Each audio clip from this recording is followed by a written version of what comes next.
175A and 175B. Section 175A listed 4 specific behaviors that the Nazis saw as particularly egregious violations of paragraph 175.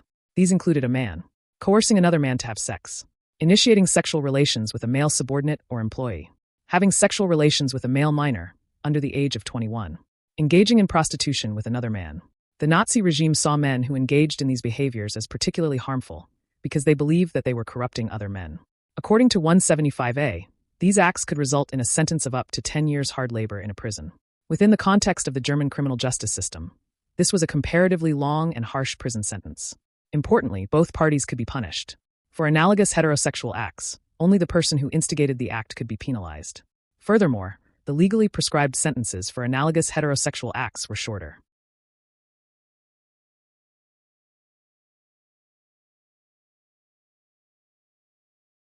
Paragraph 175 and sexual relations between women. When reforming the statute in 1935, Nazi jurists had a chance to extend paragraph 175 to women. However, they chose not to do so. Nazi leaders saw lesbians as women who had a responsibility to give birth to racially pure Germans, called Aryans. The Nazis concluded that Aryan lesbians could easily be persuaded or forced to bear children. Their beliefs drew on widespread attitudes about the differences between male and female sexuality. Furthermore, women did not typically hold leadership roles in the military, economy, or national politics. Therefore, the Nazis did not view lesbians or sexual relations between women as a direct threat to the German state. Women who identified as lesbians were sometimes charged under other statutes, such as the ban on sexual relations with a minor. Enforcing paragraph 175. By the end of 1936, SS leader and chief of the German police Heinrich Himmler had taken the lead in cracking down on homosexuality, which he called a public scourge. He directed the police forces under his control to enforce paragraph 175.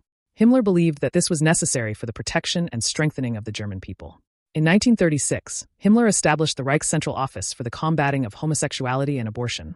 Reichszentrale zur Bekämpfung der Homosexualität und der Abtreibung. This office was part of the Kripo, criminal police, and worked closely with the Gestapo, political police. One of its main responsibilities was to police and track down men suspected of homosexuality. Under Himmler's direction, these police forces diligently pursued violations of paragraph 175. They conducted targeted raids on locales popular with gay men and closely monitored Germany's gay communities. Paragraph 175 arrest numbers.